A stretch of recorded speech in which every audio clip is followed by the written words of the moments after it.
Hello! I decided that I would make a 2024 tier list of every game that I played in 2024.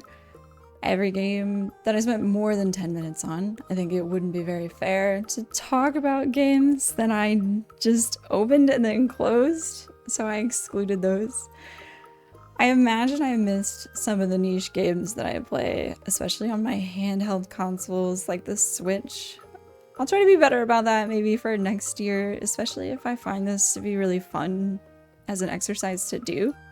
I think it will. I think it's going to be amazing to look back on.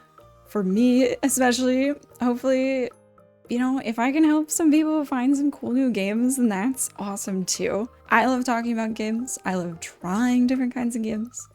So the list is quite interesting. It should be like roughly 47, I think, games here.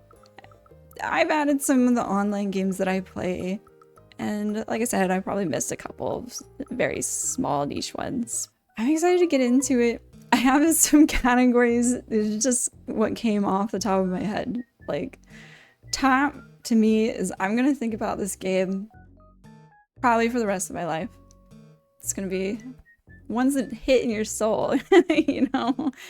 Not necessarily that they're emotional, but some games are just so good that you just think about them years and years, and then you go back to it.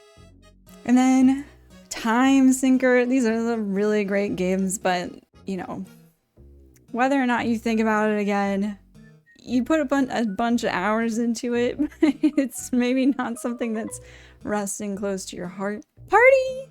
Self-explanatory, I think. I have a lot of games that I think they're great, but they're really just great if you're playing with friends. Fireworks sounds great. Not a huge fan of them. I've definitely put them lower. There's some games you decide to play every day for a week or two, and then suddenly it hits you that it's not that fun of a game, maybe? Bleh. Might be one of those cases where, you know, it's for a certain kind of people. I can appreciate that it was done pretty well for those people. Not for me, though. Trash is trash. There's nothing else to say about it. So bleh. Maybe I should have went bleh bleh, you know? Well, it's time to start getting through these. This one's a tiny sticker tail. A tiny sticker tail. Pretty cute little indie game. Definitely trying to fill in this cozy game niche. I believe it came out with a couple of other sticker type games. There was some other game where you were a shop that sold stickers. I thought it was interesting that some of these games came out around the same time. I got this one for free. I like using the Amazon games. If you have Amazon Prime and don't know this, you can have a little I forgot what you call them, but there's a little app that you can install on your computer, and Amazon Games basically hands out free games about every month or so. Sometimes it cycles a little faster, a little slower than that.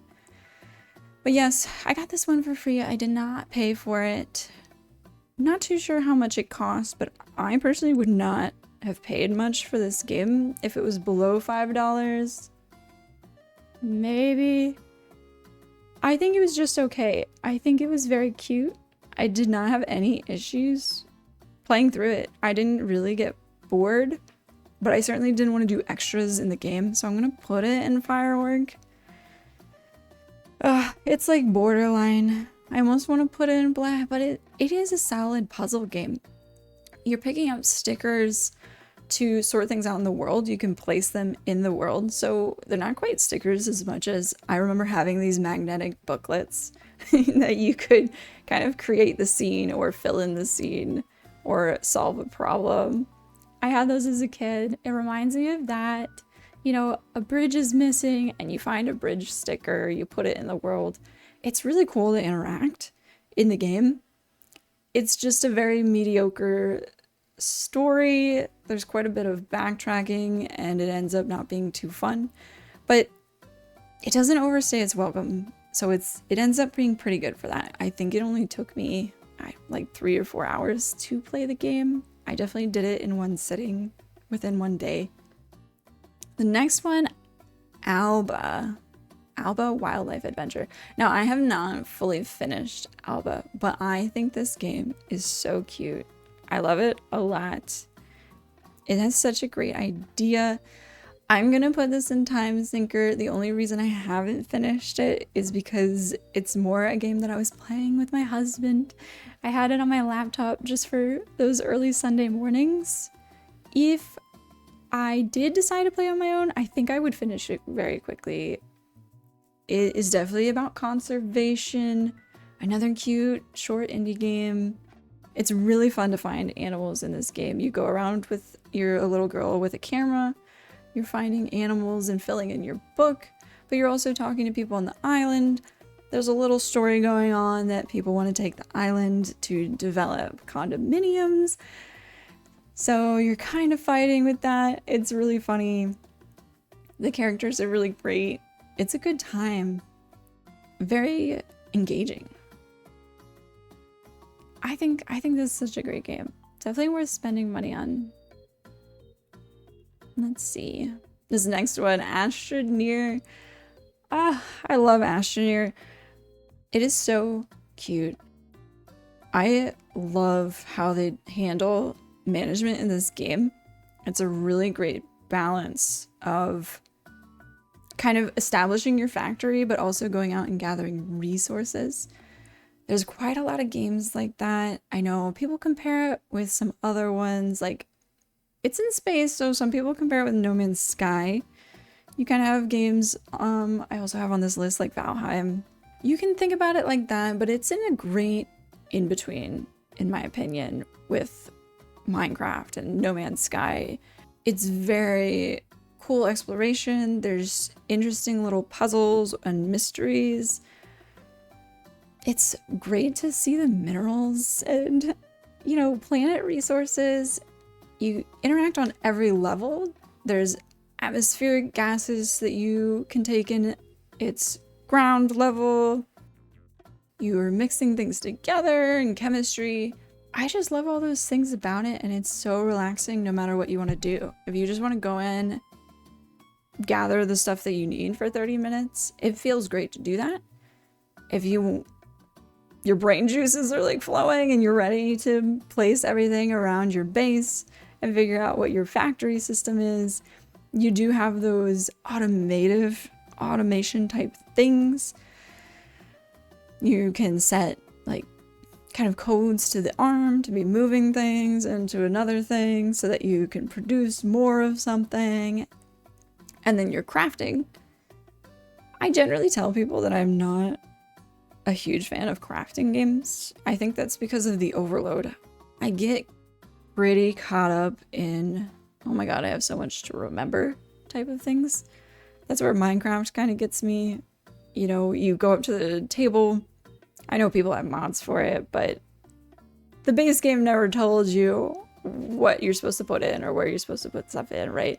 So trying to remember all this stuff that you have, and then the mental load that comes with it as you get later and later in the game, it gets to be a bit much for me. I don't really like needing to have a wiki up at all times or having extensive notes necessarily. Astroneer feels really great with that. You have kind of booklets to tell you, you know, this type of mineral is on this planet, and you're like, oh, I'm not there yet. Or this is crafted from another mineral, things like that. It guides you without fully holding your hand, which is fantastic to me. It's really simple to go up to a machine, let it tell you, you know, what do you need? How does this link to another thing? The UI is great in my opinion. I really love it. And this is coming from someone that I just can't handle those games too well. I find them pretty stressful a lot of times, where I actually genuinely love management games. And I specifically love micromanaging. It feels great for that. Fully. Baldur's Gate 3. Ooh. Oh man. Okay. I love Baldur's Gate 3. I really do. The characters are great. The interactions with the worlds are great. I just feel like people would think that I would put this in life. And I'm wondering if I would. I have quite a lot of criticisms about Baldur's Gate 3. There's a lot of wishes that I had. There's a lot of things that I thought interesting choice. It's because they do so many other great things that I think people love this game. But I will say that at its base, the storyline is really not compelling. The whole worm in your brain, it's weird. It doesn't really push you to want to do much. You know that you're not dying. You know that very early in the game. It's a little too hesitant for me. Like, they were too scared to push you further. Now, there are games and RPGs that do this in the opposite way, and that does affect people's enjoyment of the game. I think of like Mass Effect 2, Dragon Age to some extent, especially the first one. You have these storylines that feel very pressuring, right? In Mass Effect 2, they're telling you kind of like this is the end of the world. Sometimes the main story quest feels so urgent that you don't realize that you're allowed to explore the world a little more, do side quests. Baldur's Gate 3 is definitely trying to go in the opposite way of saying, hey, you know, this is pretty serious. You do want to do this main storyline. However, clearly you're not dying. Clearly something's protecting you. So don't worry too much. Like, take your time, right? Well, I think they could have went with something different. I really do. I don't like the whole medical emergency thing on your character. I don't like that that's the only reason the group is coming together. The party is why they come together. I find it pretty disappointing that they didn't want to push the envelope of the genre a bit more. That's just a personal, strong opinion that I hold. RPGs are something that's very dear to me. Very dear to me. I love RPGs. I wish they went for more of a Dragon Age approach than they did. The stuff that they did take from Dragon Age is fantastic. It works so well with the game. But there's all these little things where they went too old school, in my opinion. I don't think it needed to be top down. I think they could have gone Dragon Age Origin style, and it would have really enhanced the game, really enhanced how it feels. I think that it's shocking. The inventory is so bad in this game. The explanations for newer people and people not entirely familiar with D&D, I think, are not enough. So there's just things about it you wish there was more, and I have not finished Baldur's Gate 3. I've sunk, I believe, more than 100 hours, and I have not finished it. Partially my fault. I keep starting over. I don't even like the first zone that much. I do enjoy being in the world. I just wish that I enjoyed the main plot more. I really do. That's why I'm thinking I'm gonna put this in Time Sinker. I think we're gonna keep going forward and keep moving forward. There's going to be hopefully better RPGs that come out of this that really take and are inspired by Baldur's Gate 3, but are better and more compelling. Okay. That's the shortest rant I could have done for Baldur's Gate 3. I have so much more, I think. But maybe I'll just play it and record it sometime. The next one, we got Cozy Grove. I played this for a solid few hours. I was hoping for way more from this game, but it's not that fun. It's not that fun. I don't know if I want to put it in trash. Ugh. It has some really great ideas. You're like, kind of like this scout, like Boy Scout, Girl Scout, and you get dropped on this island, and you get some weird unhinged letters about that from your scoutmaster. It has good spirit to the game. The creatures, you talk to a bunch of ghost animals across the island. Clearly, it was like a vibrant island at one point and everyone passed away kind of thing. So you have this mystery to it. But at the end of the day, they just didn't work on the UI well enough. The usability is really not there. You can't tell super easily things that are interactable, what comes from what. It's not the best way to promote interaction to the world. by just making everything unclear. And it really is just a collection game. It's a grind. They time gate things. It's very like, we don't want you to sit and just do everything at once. So there'll be times where it tells you come back the next day and there's a real world timer to that. I think it just doesn't work. I think it needed time. I think it needed more design discussions because it's really not engaging and it becomes frustrating because you can't tell what's happening super easily sometimes. I really wanted to like it. I bought this with my own money. Ugh. Doesn't this suck? I don't know. I feel bad for putting it in trash. I feel like someone out there might like this game. There are enjoyable parts to it. I'm gonna put it in bleh. A bleh and a half. It's in between there. It's in between there. Ooh, Cult of the Lamb. Oh my god. I love this game. Straight life. I'm gonna think about this game for a long time. I want to play this game more. I don't actually know how much replayability there is. At the time that I started this, I had played Hades. This was kind of like my second roguelike. I forget completely the distinction between roguelike and roguelite. At the time, I'm not super familiar. I get the idea behind it. I think it's a genre that I'm going to be very particular about and not want to just play every single roguelike or roguelite. If you're uncertain like me about the genre, this has to be the best to me. In my opinion, this is the top of the top. You have these great elements to it, these great layers that keep you going no matter what you think you like, what genre you like. I think roguelike wise, it's better than Hades. Some of my frustrations with Hades is if you don't like a weapon, you don't like a weapon, right? But you are kind of stuck with it. Cult of the Lamb is different. You start a map.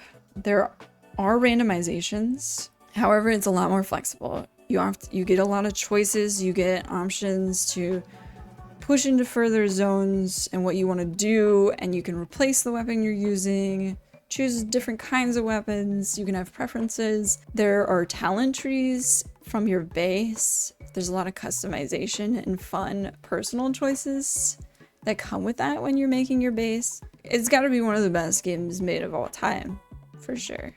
So I can't gush about it enough. If I sit there and play it again, I would be happy to talk through every little thing that I love about that game because I really can't think of things that I disliked about that game. Were there times that I got frustrated and mad? Yes, but there's nothing unfair about that game. It's perfect. Ooh, Day of the Diver. That's an interesting one. So I'm gonna put it in Firework. I put a lot of hours in that game. I really loved that game. I bought it and just 2 weeks straight, I was just playing it every day. I did not put it down. And then it got to a point, oh my gosh. I think I had 60 to 80 hours, somewhere around there. Maybe more like 80. And I just realized the game, it wasn't gonna stop. It wasn't gonna settle down. Those types of games where it is management in this kind of collection format. I'm talking like Stardew Valley, Harvest Moon. At some point, you gotta let it coast. You gotta let the player go at their pace and stop adding more to what they have to do, especially because the player in these games has a checklist. You know, you have a calendar, you're going through cycles of the day, you only have so many hours, so much time. Eventually, you have to keep the checklist fairly short for the player. Day of the Diver keeps adding. It doesn't stop. I'm telling you, to get over 60 hours in a game and they're still giving you new things to do and visit, I was like, this is too much. I'm not gonna keep up with this. I didn't feel like I had time to breathe to fully understand efficiency with the restaurant aspect of it, because the loop is you have these time periods of being able to go catch fish, and you have to catch fish and get meat for your restaurant. It's a sushi restaurant, right? There's different ways to catch fish. So you have all these weapons, you can upgrade weapons, you can craft weapons. So you can also go and collect crafting materials. There are ways to pick up weapons. That's part of how you can get through the upgrade system in the water. And then you get other things like eventually you do have farming. Eventually you do have ways of growing fish yourself, breeding fish. These are all places you can visit. And then you get later, it unlocks like mermaids and helping the mermaids. And there's this side plot line, but you still have to spend your nights, you know, you could get extra fish at the nighttime, or you can go and do your restaurant stuff. And you have all these mini games while you're at the restaurant and cutting fish and choosing fish and how much are things priced. And oh God, like once I got to the mermaid part, I was like, it's not gonna stop. They're not gonna stop adding stuff. It felt like I barely had a day or two with new things, like when they added the farm, to even really soak in the cycle of what I wanted to do with having a farm. It feels like you're falling behind at points, and I wish it didn't. I wish it didn't. It is such a great, interesting game, but when you play it through the first time, you know, it feels like rough. You know, you don't know when events are gonna happen, which, yeah, on the calendar they start having like parties, and then you're like trying to catch certain fish for the party. On top of all those other things that I said, and you just don't know when these things are gonna happen on your first playthrough. And you can say, just keep going, do what you want, go at your pace, but games like that, clearly, if you're skipping days, there's an efficiency to be said. If you're not making your efficiency, you're making the game harder. That's why it's hard to make these games. These management games have a hard task when they're being made. So I acknowledge that, but Dave the Diver didn't quite figure that out. Deadlock. Ooh, I love Deadlock. Deadlock is such an excellent game. I want to play it more. I can't wait for it to actually be released. I haven't looked at it for a while as of making this video. It is still in this kind of beta access phase as of the last time I played it, but I think the ideas are amazing. I love shooters that have all these little extra mechanics to it. I think the items in the game are really solid, really great ideas to add for a shooter. The leveling up system, solid. Shooting feels great. It feels like there's a great variety to the characters. It feels like even if you're going squishier, you're not actually too squishy, and the items really help with that. If you're concerned with that, kind of meeting whatever playstyle you have, you know, for me, I can be a little aggressive in games like that. So the fact that these items exist just helped me a lot in flexing to my playstyle. I feel like I can play this so much. I feel like I want to go play this right now, actually, just talking about this. I might play it right after recording this.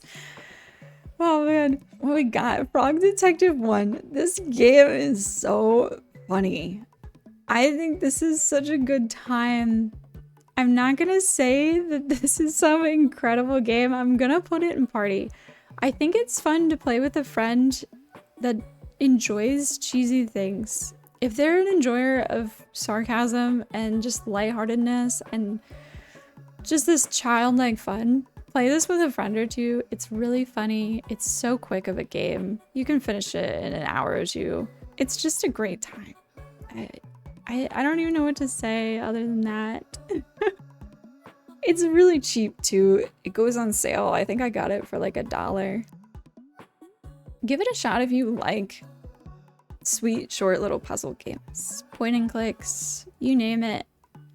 It's fun. If you don't mind dialogue and you just enjoy that funny stuff like I was saying, also just a good time. The puzzles are not very hard or anything like that. Enshrouded, I have a few hours in. I am definitely excited to play this more. I think this is going to be a real time sinker. I've really, really enjoyed this game. I'll probably compare it more with Valheim later on. It seems like it's commonly compared to Valheim. For my playstyle, I think Enshrouded is better. It has a lot more nuance to it. You have these classes, not so much about the survival elements as far as I can tell, and the building is so much more smooth. I enjoy building in this game a lot, and it has that balance the same way with Astroneer, that it's really fun to collect materials. I'm definitely an enjoyer of games that feel kind of like a job, where I just give myself a job. I'm like, okay, today I'm going to get, I don't know, grass, dirt, gravel, and I can go do that for an hour or two when I know that I need it to craft something, to build something. And it's fairly simple in that direction of knowing I need a certain amount of this thing. I'm gonna go collect it, store it, take those steps to getting there, and that checklist is there. The UI is really great for that, just like Astroneer. The setting is obviously just a different setting, so I think Astroneer and Enshrouded, they don't hit against each other. I wouldn't compare them too much, other than just saying that they have that great balance and great UI to interact with. It doesn't feel like you have to go too far, like too much of a mental load, to be able to do what you want to do and just build what you want in that game. And the combat is very fun. It's fun to explore the game. Forgotten City. Oh, I loved playing this game. I think it has great replayability. I would love to kind of play it again. I got super scared in it. I will say, okay, it's not actually a scary game. It is very immersive. The very scary part, it warns you and you don't have to do it. The weird part is you do kind of need to do it if you do want to unlock the best endings and have all the endings. You have to do this very scary part, which is odd for a game that generally is not. It's not like that in any other aspect. It is walk around, talk to people. You got this mystery element. You're kind of a detective in a way. You're learning things, piecing things together from nothing. It's definitely understanding people's personalities in the game. Politics, history. It's so cool. It's so cool. You kind of go through it in the order that you want to go through it at. Think of it the way that you think. It flexes so well. It is such a solid mystery game. I think I'm gonna hold this one close for life. I think about it a lot. I think about trying to find games similar to it. I love that setting. I would love more historical games like that. The closest I can think of are like the Sherlock Holmes mystery games, and this has set me off of I want to play through those again. I hope to record those for the channel because I love the Sherlock Holmes games. Gosh, if you get this, I don't know how much it's priced, not on sale, but it's really solid if you're getting it for $20 or under. It's not the longest game. You could definitely finish it in under 10 hours, so I think it's something that anyone that is interested in adventure games should play, though. House Flipper. I love House Flipper. It's such a great, relaxing game. Time sinker for sure. If you're someone about like just satisfying feelings, like I said, just working a job, but also having some creativity, because you can choose things that you want to put in the house, but you still have a task list of what you need to do, of painting the walls a certain color, cleaning up, you know, you're mopping, you're cleaning windows. It's a good time. It's a little unhinged sometimes too, which I always appreciate that. Hearthstone. I don't want to go through every aspect of Hearthstone. I know there's different parts to the game. You kind of have that solo ranked, they have all these kinds of things in the game. I mostly play Battlegrounds now. It is one of the coolest card games I've ever seen. I love card games. I really do. Hearthstone is, God, it is kind of the best among them. It is so cool. Sometimes they have some rough seasons for sure, and they're not thinking through what works best for the game. But regardless, it's got those great ideas in there. I I only wish that they were not so hung up about catering to a certain playstyle. Some people are going to have that preference of, people want to have the one turn kill deck, right? Those people are not going to enjoy control decks. That doesn't mean you should cut the control decks super hard and make games super short just because you have a player base that prefers the game to be super short. I feel like it's on them. If they're not having fun, if their deck's not working and they're not killing the other player fast enough, they should just concede.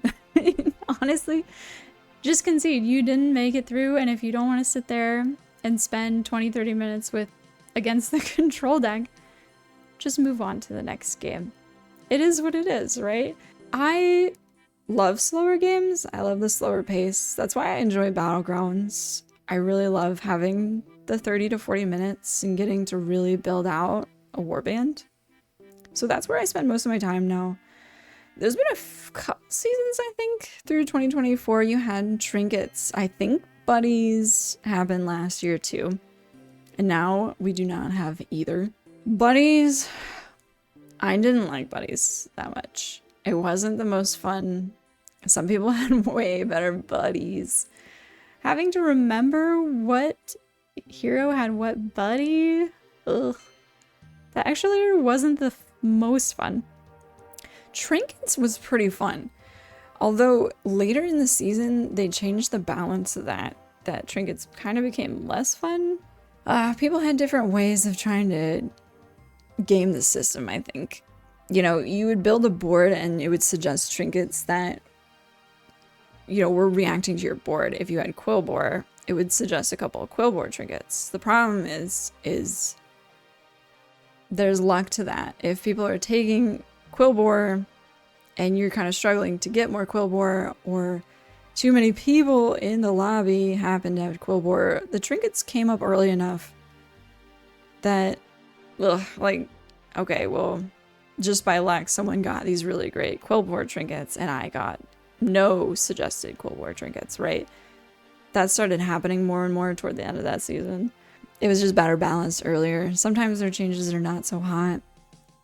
I'm not having the most fun in this current season, but it's still an amazing game. I mean, it's so unique. I can't fault it so much when I'm playing it, I'm causing up a storm. Sometimes, not every time. I'm not that big of a rager.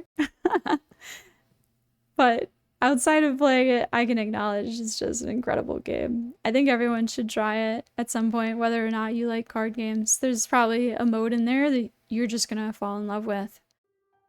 Disney Dreamlight Valley. Okay, so if you don't know, Disney Dreamlight Valley, kind of in that cozy game niche, similar-ish to Stardew Valley. I wouldn't fully liken it to that, though.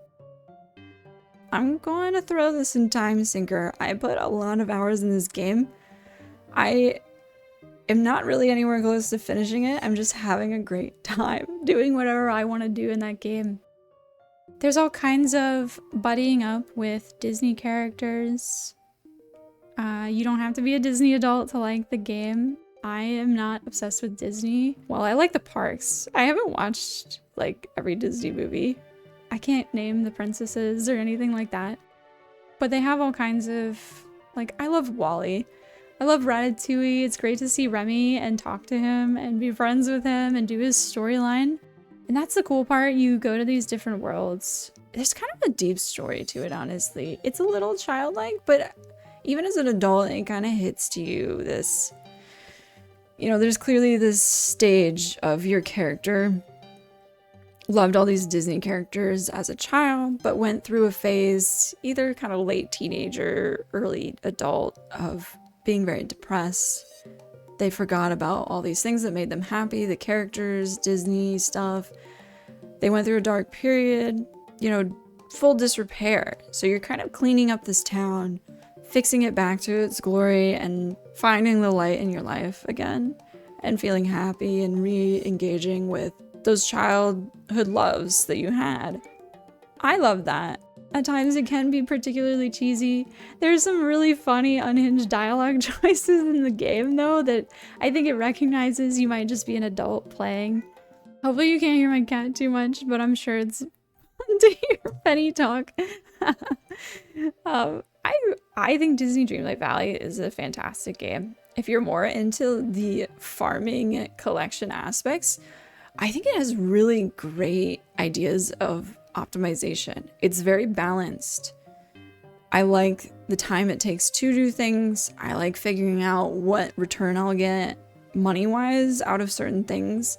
I thought about spending some time making a video comparing how much gold I get from certain things, because you do need that gold income to get these cute accessories and customizations, and the customization in this game is actually so fun. I love the level of customization, and there's fun things about that. They have kind of online contests within the game, very easy to enter. Just there's a photo mode in the game. You fit the theme and you enter yourself in. People can upvote, downvote. It's super fun. They have great ideas for the game. I think people get a little, a little angry about Disney stuff. Whether or not that's warranted, I'm not going to engage in that conversation. I'm only thinking about it from the game standpoint, not the IP necessarily. IPs add certain things to the game, so try my best to balance that. It's a game worth its money, for sure. For sure. Oh, Helldivers 2. Straight trash. Straight trash. I don't know that this is controversial now. People were loving this game when it came out, and I cannot recall exactly when. I think it was a few months ago. What, like August? September? I did not like it from the beginning. I was very excited to play the game with people. Even with people, it's not that fun of a game. It really... they did not think through the design of that game. I think the shooting feels nice, smooth. That part is great, but everything else, it doesn't quite make sense. Things don't come together. It's not engaging enough. It's just a grind for no reason. And they just didn't have enough to group people together or want to engage with it more.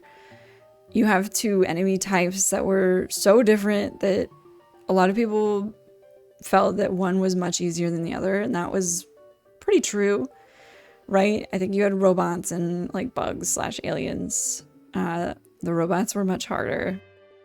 You have enemy types that required certain weapons.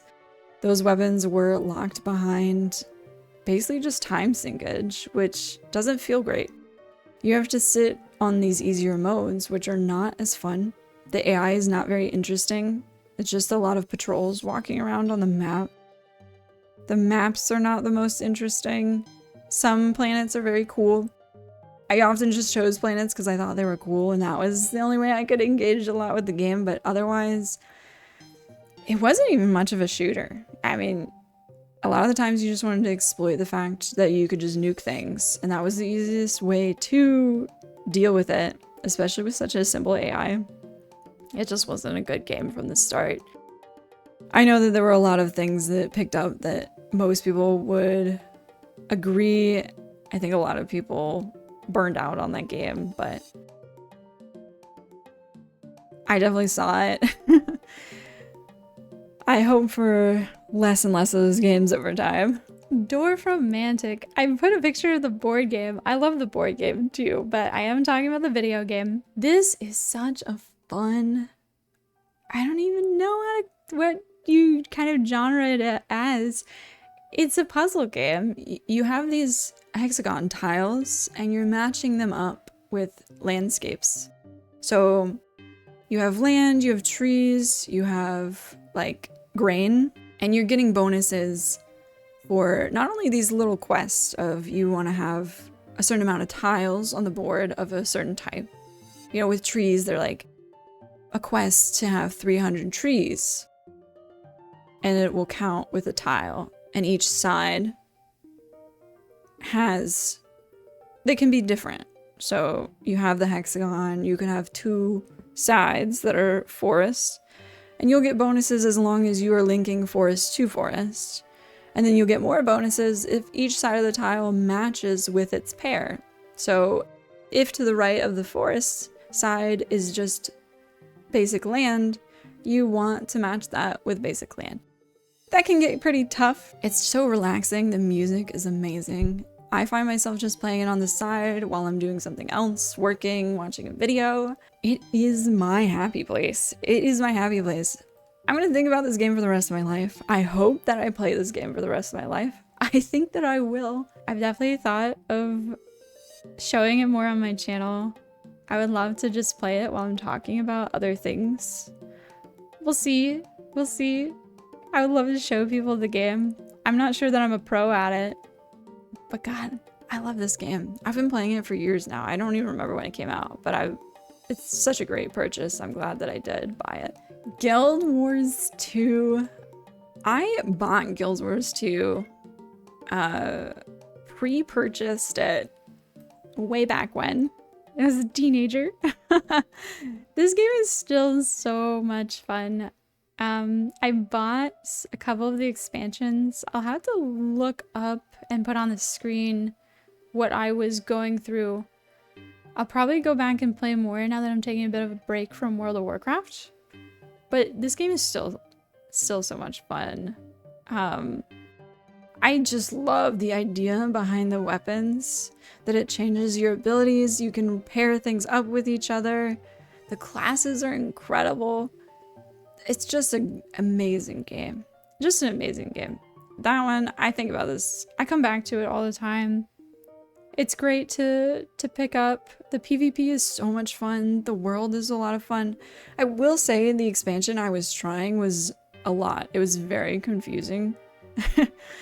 But regardless, I like just wandering the world and engaging with my character.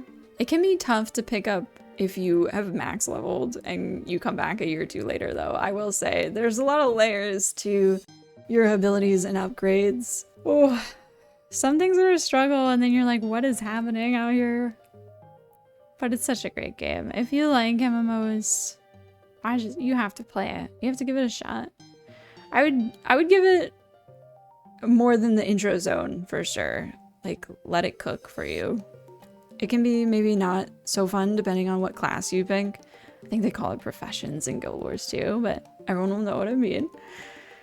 Some professions are not as fun to start, but they pick up. Like, there's fun in every single one.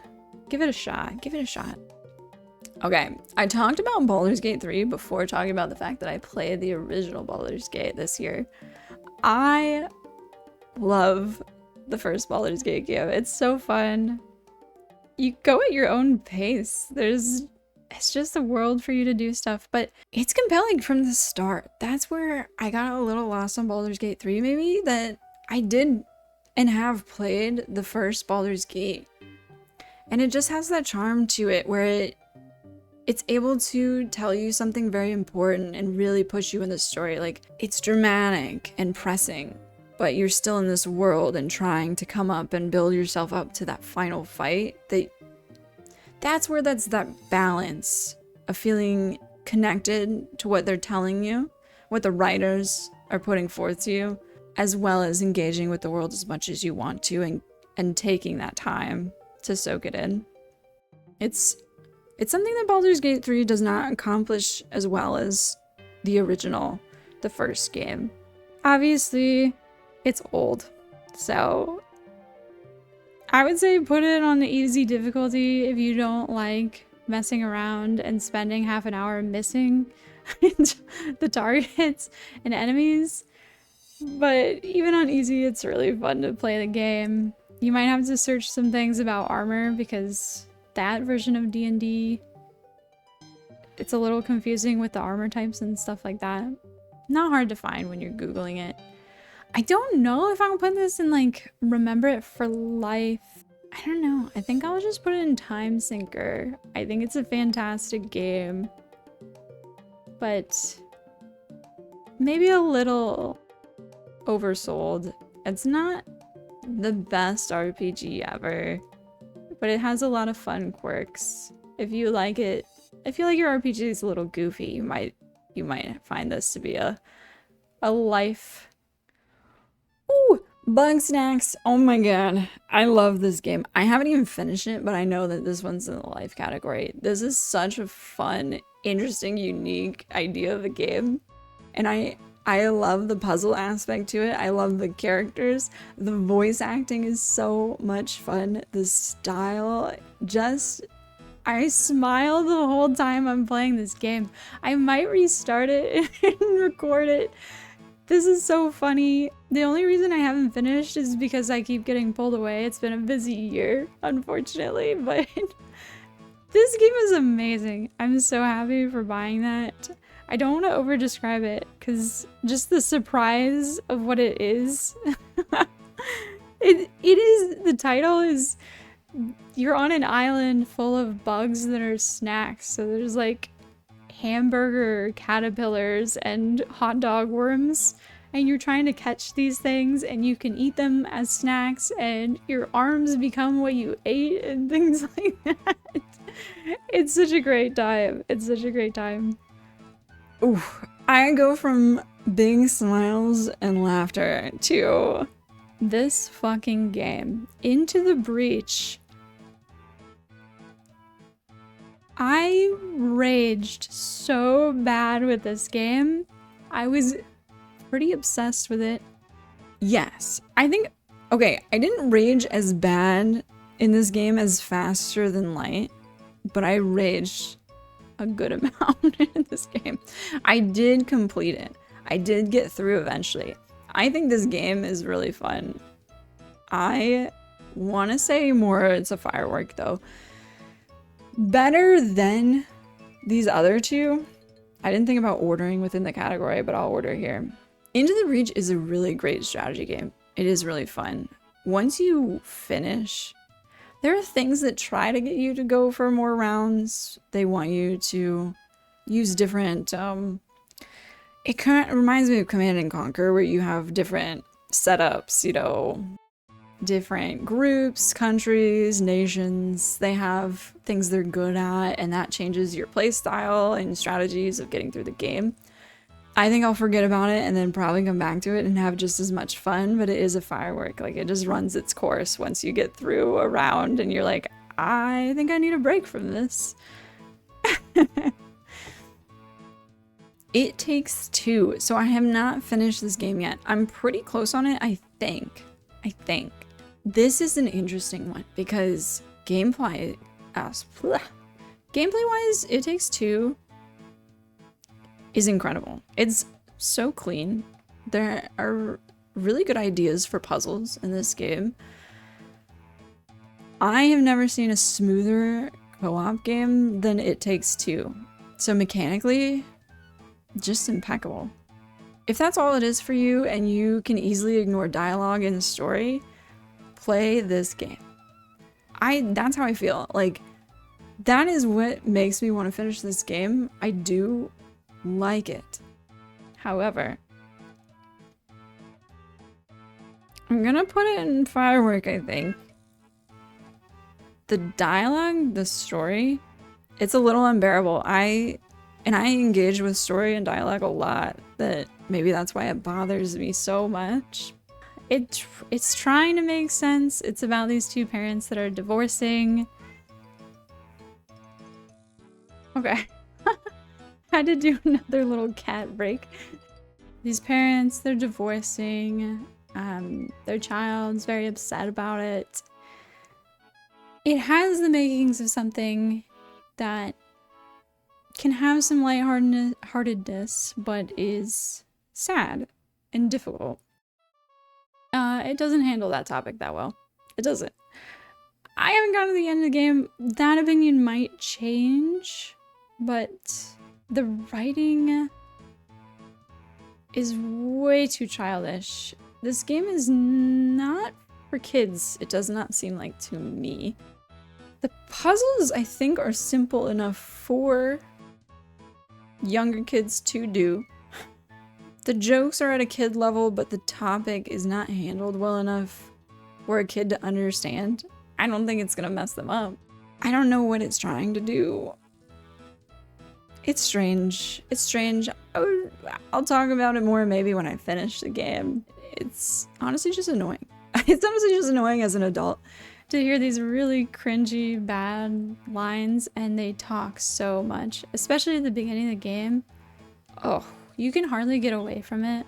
It's interesting though. I hope whoever made this continues to make these types of co-op puzzle games, because that aspect, like I said, mechanics-wise, I think there's a lot of gold here. I hope there's more to this. That's not in this universe. Don't make a divorce game ever again, please.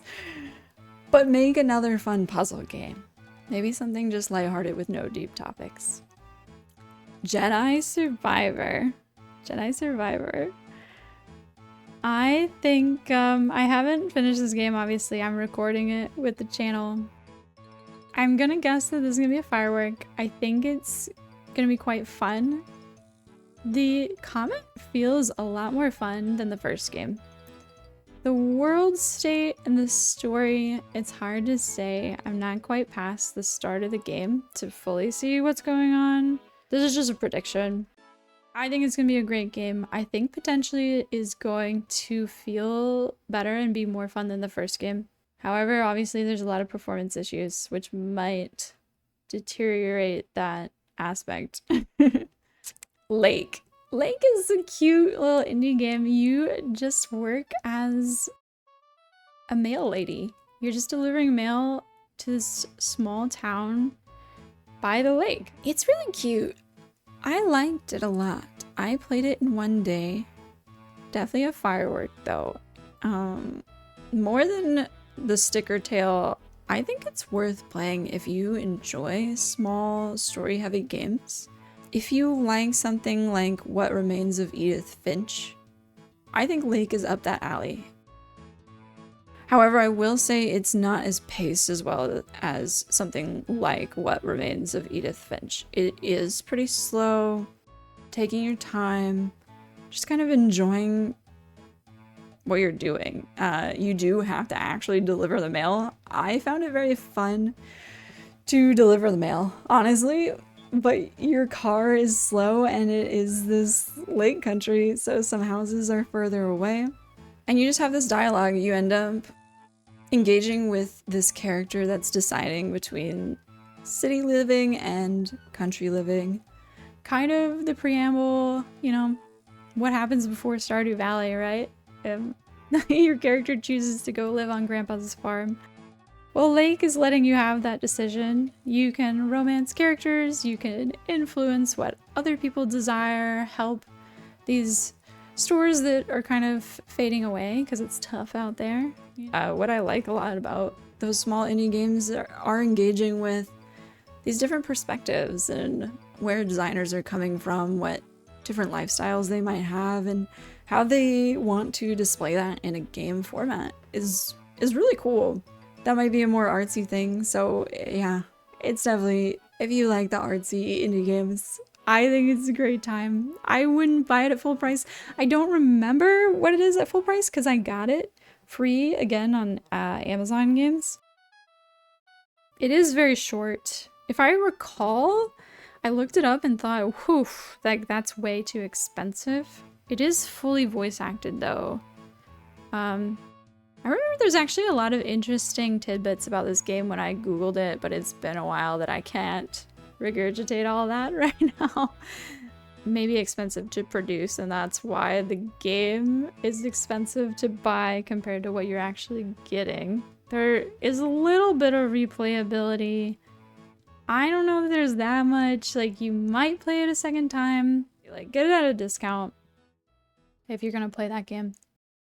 Oh, later Alligator. Oh my god. I set my morning alarm to one of the songs of this game. I love this game. One of the best point-and-click adventures I've ever played in my life. The music is incredible. The minigames are incredible. The dialogue, literally perfect. Two Italian hands, they're perfect. This game is perfect. It is everything I think point and click adventures should have evolved to at this point in time. I'm so glad it exists. I wish more people made them and understood how great this game is. Buy this game. Buy that game. Even if you don't like point and click adventures, it is so fun. If you have kids, your kids will play this with like your 5-year-old or something. They will have such a great time. I don't even want to say anything more about this game. It's so good. It's so good. Ah! And now I have to take a step down.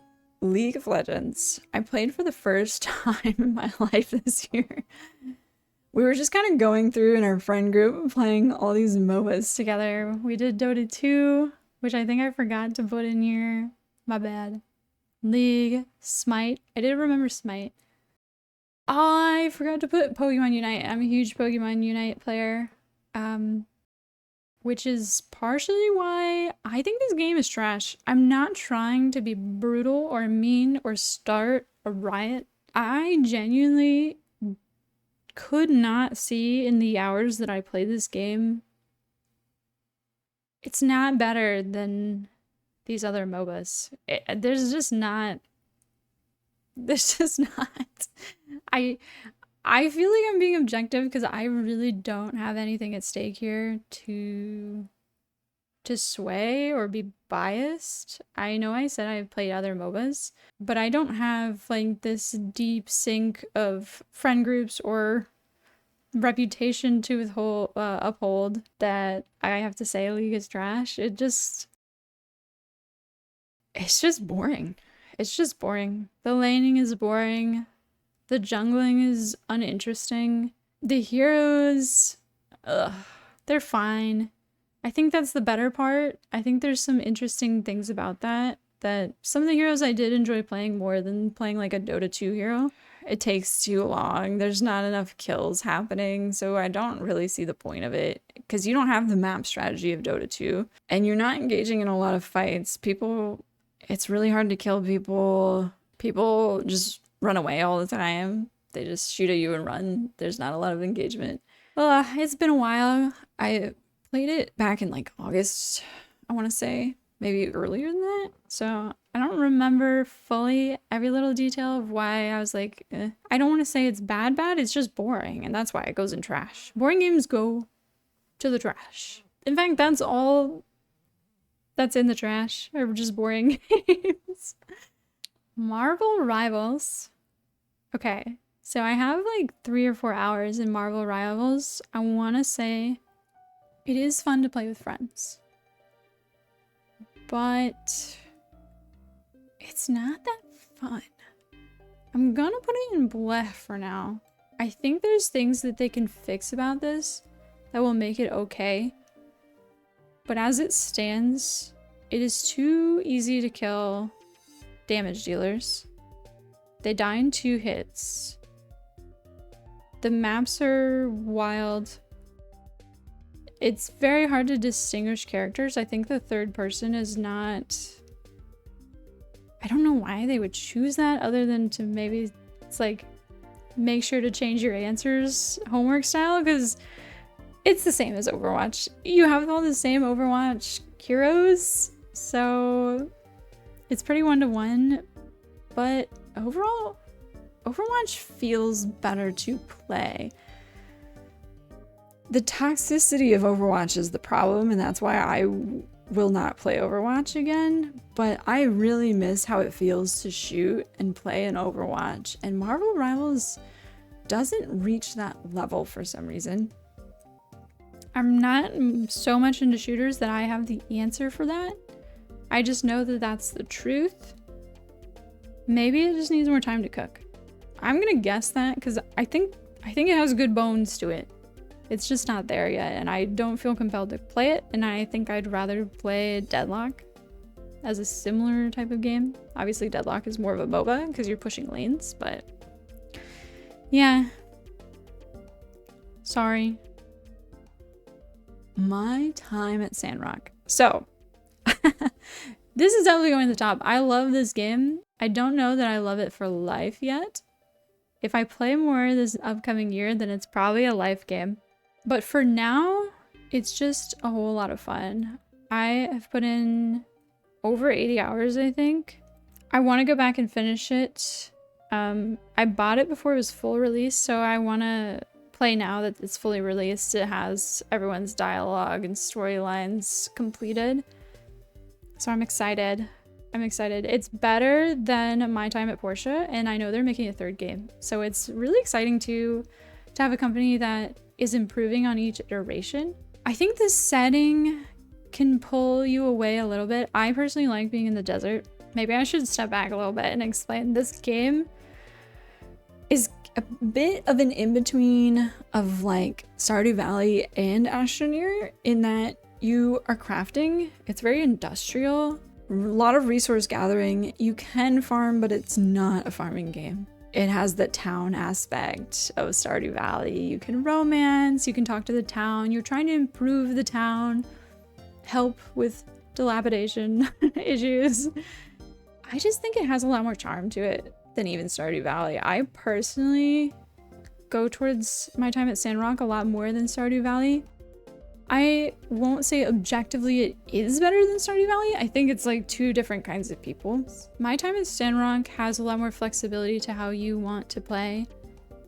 It gives you that time to go at your pace, to make your choices. I have a strong preference for that. I don't like optimization. I don't like extreme efficiency, and I don't like feeling like I'm being punished for not being efficient. That's where I think people diverge. Some people really feel that while playing Stardew Valley, and some people don't. Stardew Valley objectively does punish you for not being efficient. If you're the kind of person that deals with that easily, then you probably do love Stardew Valley. And maybe my time at Sandrock is not as engaging. You'll probably still like my time at Sandrock. There's definitely things to be efficient with. It's obviously different because you're not farming. It's a little different pace and stuff like that. I think these games are incredible. The cost to how much you get out of the game and the time, the immersion, I enjoy it a lot. There's a lot of fun combat. That's part of why I like it better than Stardew Valley. I think mining combat is just way more fun. There's more depth to it. I love that game. I love that game. Ooh, old school RuneScape. I have been having such a good time playing it and uploading it for you guys on this channel. I did not expect to enjoy it as much as I have, but this is a life game. I already can tell. I really love this game. Now, I started it to try Leagues out because I thought Leagues might be something I would be more compelled to play. I was very nervous over my ability to enjoy just old school RuneScape natty. But it's the opposite. I find the regular old school RuneScape game to be incredibly fun. I really like exploring. I like doing whatever I want and seeing something and saying, someday I'm going to be able to do that. And rolling with it. It doesn't matter. I can do what I want and progress how I want.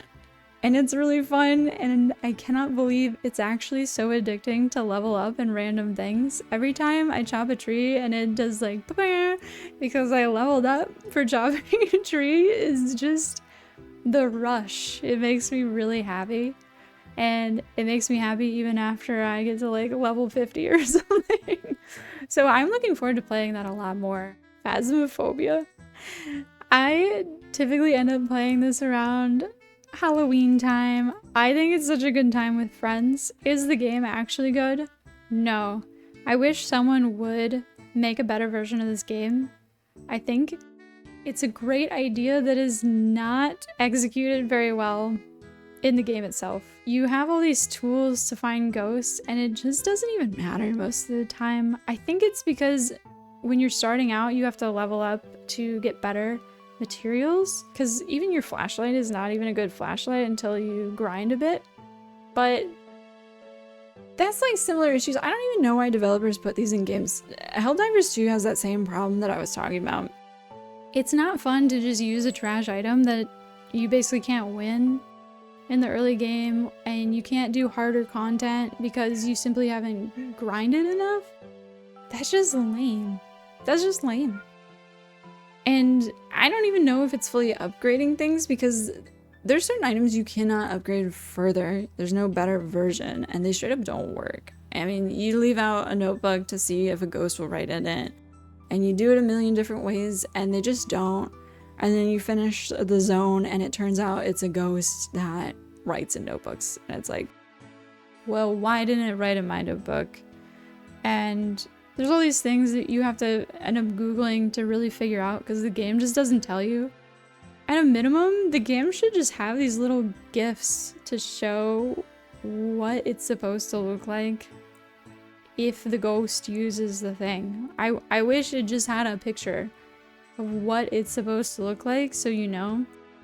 But you just end up having to Google it, and that sucks. I really wish someone would make a better version of this game, though. It's such a fun idea. It really is still fun to play with friends and scream and run around the house and hide in the van.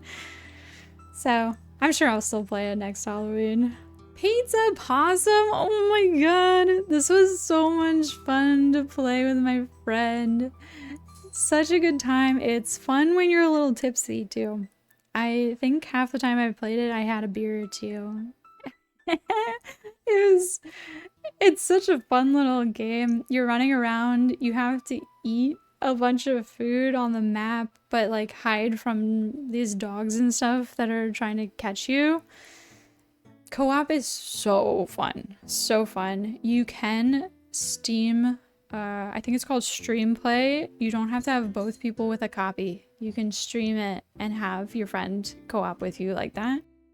It's pretty cheap too for how fun it is. You have to complete the map a few times and there's upgrades and the upgrades are so fun. They're so fun. It's such a fun little party game to play with a friend or two and people watching it will have a great time also. Highly recommend that. PlateUp is a similar story. It's so fun to play with friends. I can't imagine playing that game alone though, so I'm gonna put it toward the bottom. I personally think the other game that's very similar, Overcooked, is much more fun in general. There's little differences. Overcooked is really not about having a restaurant, and PlateUp is about having a full restaurant. But even that aspect is, I wish there was more customization to it. It really is just to like play with your friends, in my opinion. I don't see the engagement with it beyond that. The management stuff is just more fun in Overcooked. Overcooked has a lot more humor and customization to it. Playing it made me think about Overcooked, so that's not great to say about any game. If you're thinking about something else, like that you'd rather just play that. I don't want to understate that it is so fun to play with friends. Smite. If I was talking like 8-10 years ago, I want to say, I played a lot of Smite in college and then I just let go of it because it can have some performance issues that are pretty weird. I don't know if it is in-game performance or simply a server problem because the game company is based in Atlanta, I believe. Back then, Smite was so fun. So fun. I do not know what happened to it. I don't know how to explain it. I don't know if it's a community problem or balance issue. They changed a lot since I played back in college. Like, I used to play Hades, and Hades used to be a guardian, which it is not anymore. And it is not very tanky. It's very squishy. It doesn't work the same. The balance isn't the same. I want to put it in blech. Maybe I should put it in firework. It was still fun. I still played it a lot. Definitely a lot more than League. It's a lot more engaging. But things have changed. So I'm considered an in-between. I have a lot of high hopes for Smite 2. But hopefully improvements make this a fun game again. I had a lot of great times with my friends. I think the heroes are really cool, the abilities. I love combos. I'm a huge fan of combos. That's why I really like Pokemon Unite, and to me, Pokemon Unite is better than League of Legends. It's the same company too, so you might as well... League players should just go play Pokemon Unite. I don't even understand why you guys are still playing that. I've been playing Stardew Valley again. I usually end up playing for a month or two every year, in the hopes that I actually finish the community, the little community center. You can, you know, put every item in and then it'll be refreshed. I have never accomplished that in Stardew Valley. I've never gone that far. I want to. I really want to. And I want to love this game. I just kind of don't. And yeah, I just put it in the firework category every time. I just burn out. It's really overbearing. The efficiency and optimization aspect. There are plants that are just objectively better. So it feels awkward. Like, I want to pick to grow crops that I just like, but you honestly kind of can't because you really need the income in Stardew Valley to keep up. You're just not going to get new things in the game if you're not understanding those optimization aspects. And then you have the community, which feels like a fun goal, but then there's a bunch of stuff that either you're really good at the game and using the wiki and optimization, like I said, and you can get it all done in the year, or you're not, and it's going to take you forever. And there's so many times that you miss your opportunity to fill out something in the community, and you're going to have to wait a whole in-game calendar year to get that chance again. A solid chance. I'm sure people can say that, like, things pop up randomly at festivals, at the Friday cart. It just doesn't feel great. It feels like a heavy weight on my shoulders the further I get in Stardew Valley, and I wish I could be chill about it. I think every year that I play it, I get a little more chill and I get a little more further. And then I encounter something new and I'm like, what the hell is happening? I think I got to so much cat interference today. I think that there are more criticisms than people give it. I would love to make a real video about it someday because I think it's such an interesting thing. I think Stardew Valley is an incredible game. But again, it doesn't receive objective enough criticisms, and I think this is a genre that I would love to see improve, but it's just not. There's games coming out every year, several of them, that are copy and pasting this formula of just farming management, and it's so overly optimization focused. It's not heartfelt enough. It doesn't have a lasting feeling. These other games that are coming out that I could probably pop up 20 on the screen alone because everyone wants the success of Stardew Valley. The thing is I would say Stardew Valley wanted to be a successor to I almost said Honey. Stardew Valley wanted to be a successor to Harvest Moon. I really like the Harvest Moon games. Now, I had similar troubles with Harvest Moon games. I never fully finished, I think, any of them. There's some I got pretty far in. I would say, like, it's not super near and dear to my heart. I'm not gonna die on a hill for Harvest Moon. The thing is Stardew Valley is not actually better than several of the best Harvest Moon games. I just can't say that it is. I think it's just come at a time where Harvest Moon games really don't have heart to them anymore.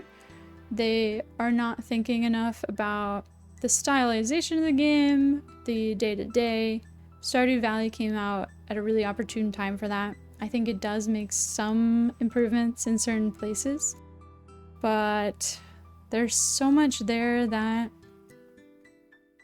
I wish there were still improvements. I wish people don't see it so high on this pedestal, because I think these other games, these indie companies that are making more of these farming games, they think Stardew Valley is the god and they're never going to be able to reach past that. So they add all these things to kind of avoid, to their best ability, that comparison, right? I think there are a lot of aspects to that. I think Stardew Valley doesn't actually have a great story. I think the characters are just okay. The storylines definitely are intentionally sappy and kind of cut corners for the fact that I understand the creator is not, you know, a story writer, not from like a liberal arts college. It's not that kind of person, and I appreciate the game for what it is. I think there's things that can be learned from that kind of stuff. I could talk about Stardew Valley for a whole day. I have a lot of opinions about it. I think just because I think it is so interesting. I appreciate it a lot. I don't want to treat it like it's trash, because it's definitely not trash. It deserves so much praise. We'll talk about it another day. We'll talk about it another day. I would love to talk about it.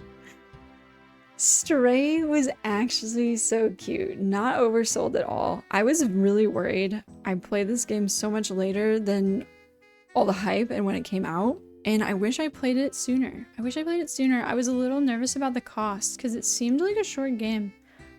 But it is such a lovely game. It is definitely worth everyone playing at some point.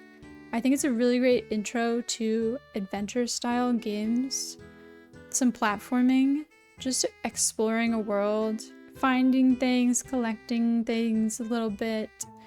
Just going through, you know, a solid adventure story and having something interesting to say. It focuses well enough on what it wants to say, you know? And the world is so interesting. The characters are really cute and interesting. I really, really love Stray. I would play it again, too. There are some unlockables that I didn't realize that going to the next zone was gonna lock me out of, so I'd love to go back and finish everything. It's just that kind of world that you enjoy it so much you want to do everything you can in it to live in it more. So that's a solid game to me. Solid time sinker. Supermarket Simulator. Now, there's a couple of these. There's a free one right now, which I should see what that is called. I don't know if it was specifically Supermarket Simulator or if it was like Supermarket Together. I'm kind of lumping them in because they're literally the same game. I find these very fun. I think it's really fun to play with other people. I'm playing it with my brother right now, and it's really funny. It's a great time to just build out what you want and have goals to unlock more and make a bigger supermarket. You have big dreams. It's a solid, fun game to play. Oh, TFT. TFT is so interesting. I'm gonna put it in Firework. I think it is pretty fun and it is cute and it's actually more accessible than Hearthstone. It's very much the same as Hearthstone Battlegrounds specifically. The way that it's played, and it's easier to jump in when you have no idea what's going on. But the thing is I have no idea what's going on. As I started to know what's going on, I found myself saying, but it's not as intricate or cool as Hearthstone Battlegrounds. I don't think it's because of the IPs. I know that I know World of Warcraft better and I know Blizzard games better, but this game is super cute, okay? This game is way cuter than Hearthstone. So by all means, I think it should overtake Hearthstone on that aspect, and it just doesn't, because the fighting and gameplay it's just not as engaging. The UI isn't great. It's not super intuitive either. I don't know. Some things are hard to describe. I don't necessarily find it worth getting into the weeds because it's a solid game. It's just like Hearthstone Battlegrounds are better. The Singing City. Oh, I have a lot of interest in this game. I have not finished it yet because I got scared. Okay, I got scared. I'm a couple hours in. I'm going to start it over and really push for a full playthrough. I'm going to be brave. I'm going to be strong. I really, really am excited about this game. It's pretty open world, kind of like LA Noire. You got the map and stuff, and it's set in 1920s in like the Massachusetts area. Very Cthulhu, H.P. Lovecraft type stuff going on. So you have these hallucinations, and it's very dark and creepy. So it freaks me out a little bit. There are some criticisms about the gameplay aspect, the mechanical, like the mechanics of combat, I think. That's never something that I get tripped up on. I am pretty forgiving about mechanics-based things for the most part, that as long as I can just shoot something, I don't care if it's all that complex. Especially when it's a story game. I think it's easy to forgive that when you're making choices and it's more detective-like, which this game is. So I'm super excited for this. I really think it's going to be a time sinker, but that's more my prediction. I'm not super far The Wolf Among Us, I want to put in life. I might just put in Time Sinker though. I don't know. I replay this every so often. I think wildly I have like over 60 hours in this game. I think it takes only 12 to 16 to complete the game. But I just find myself starting it over every year or so. It's such an incredible story adventure game. Very narrative focused, but it has great interactive elements. More in the point and click adventure type of genre.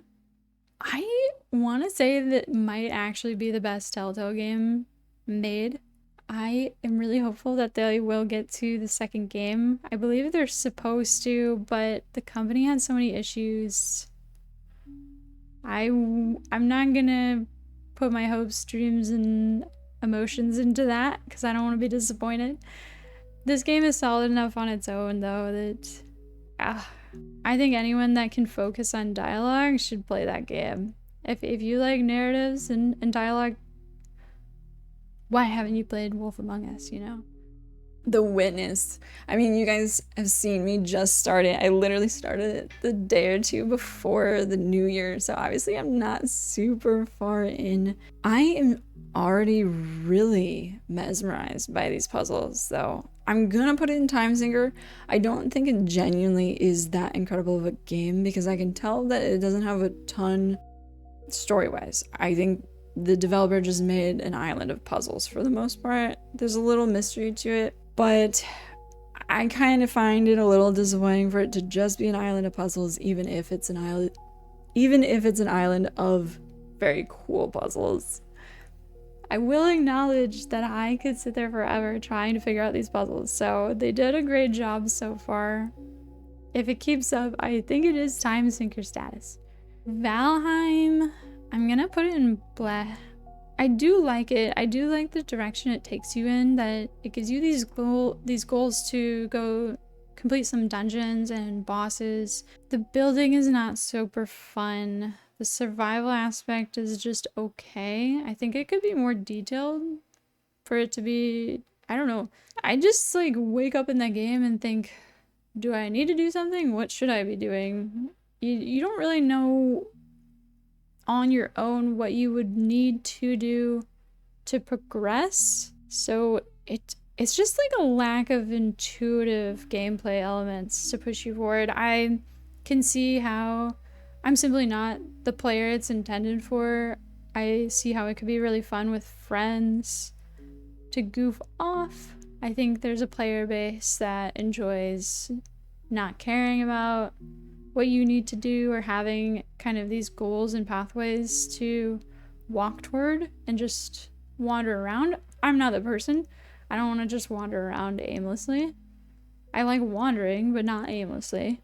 So I still think about the game, weirdly enough. So there's something charming about it, but there's just better things. There's just better things out there. Valkyria Chronicles. I have had this game so long. It's such an old game. I have never gotten around to finishing it. I've gotten so far in the game and I keep starting over because like I lose my laptop and I forget things because it took me too long to get something new. This is way back. This is way back when, like before college even, I think. And now I'm starting over again. It's so old though that it has some crash issues, so you have to make sure you're saving pretty well. Not too hard to skip through chapters. I think it's a very incredible, unique game. If you like strategy, this is a really fun, interesting game. I think it talks about war in a really interesting way too. I don't know. I think I would put it in life. I think about this game a lot because there's such a uniqueness to it and how you're moving the pieces across the board and the rock, paper, scissors of this is good against this unit, you know, because it's very war strategy. You get these maps, you have units that are strong against other enemy units, or even, you know, same goes for your units. You can start getting tanks and you can upgrade things. It's a great time. It's a great time. And just so interesting that if you just appreciate game design and seeing different styles of that, unique ideas for things like that, it's a game that you should look at. Viewfinder, I got an hour or two in Viewfinder. It's a puzzle game, kind of like The Witness. It's not very good though. It's a little overbearing and not that interesting. It's just not interesting. The puzzles are... You take a picture and you can place what you took a picture of in the world, so you can kind of bridge gaps to go further as you're walking around in first person, and it just doesn't turn out that interesting. It's kind of cool, similar to the tiny sticker tail, that you can place things to get somewhere else in that interactive element in the world, but that alone is really not something that pushes a full game, even a shorter game. It's not that crazy of a gameplay element. Vampyr, I think, is very much in the category of Sinking City. This game is so cool. It's right up my alley. It's a little scary though. I have to admit, for once, it is a game you play with a controller. And I need to play with a controller. I'm probably not gonna finish or restart this game until I move. So that's where I'm waiting on it. But such interesting ideas. It's pretty immersive as a kind of like an RPG. And it really wants you to make these choices with the world and engage with the world with your affliction, because you're a vampire, obviously. And dealing with those choices of where you're getting blood, because you have to have blood to live. Making choices about if you hate yourself, your community of vampires, if you're gonna side with humans that like vampires, humans that hate vampires. All these things, so interesting. The setting is super cool. I love the style of this game. It is definitely more particular to what I love for games, though. I don't know if just anyone will, but if you like those action-y adventure RPGs, I think if you like The Witcher, I kind of assume, just from what I've played already, I've played 3 to 4 hours, that you would like Vampyr. Worth checking out. Right. World of Warcraft, The War Within. We are almost through our first season of the current World of Warcraft expansion as of this recording. I think it's pretty good. It's a really healthy start. It's not there yet. I think Blizzard has to make a lot more decisions. You can see that management is kind of shifting within the company, I think. They're making a lot of good choices towards things that will be healthy for the game, but it's not quite there yet. It's bogged down by all kinds of bloat. All kinds. Is too much going on in the game. It doesn't make it very fun to be in the world anymore, and they're too concerned with how people perceive certain things, the optimization aspects of it, that it detracts from a lot of things, and it's really split communities within the game. They seem to not see that World of Warcraft at its peak is when players cross into different communities within the game. I'm talking about raiding, PvPing, world events, world bosses, dailies, all this stuff. You want all of your players to trickle in to some extent, dip their toes into every pool, because otherwise you just have a lot of boring, separated communities. I don't think they see that quite yet. So, high hopes though. I think this is such a wonderful expansion. It's got a lot of good vibes, good music, good content. Things are looking up. Now, World of Warcraft Dragonflight was earlier in 2024. It was most of 2024. I did not like Dragonflight. I was pretty bleh overall. The end was even worse. It was not a lot of good decisions made. I think it's pretty solid as an interim expansion, generally. I feel sad that they didn't test out or try a lot of interesting things for an interim expansion.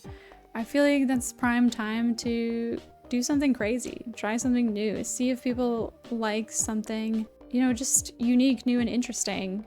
And they just didn't. It was a lot of the same. There's some interesting things they added, like this more interactive flying the dragon riding that's I think now called sky riding. I personally don't have a lot of fun with sky riding because of the vigor aspect that the bar runs out and suddenly you can't fly. There's a bit more to it, but I don't think there were a lot of great decisions made in Dragonflight. Certainly not a lot of engaging ones. It was pretty boring as an expansion. Wytchwood. Wytchwood, I almost want to put in life. That might be putting it too high. I really, really like this game. I think that is very just coincidentally, this game just connected with me. You know, I don't know if I can say that just anyone can play this game. It just synced with my soul. It synced with my soul for sure. The collection parts of it was so much fun, and creating things and crafting and completing quests. The pacing was wonderful to me. It played exactly how I think in games. I think there can be some frustration, like people may say you have to backtrack. I think the backtracking is very reasonable in the game. It makes previous worlds feel useful. However, if you're the kind of person that doesn't just pick up everything you see all the time and only picks things up when you're told to do so, I can see how the game can be frustrating. I pick things up all the time. So when I got further in the game and it requested a very early game ingredient, I definitely still had so many of them that it wasn't an issue for me, and I didn't have to go back and forth too much that I found frustrating.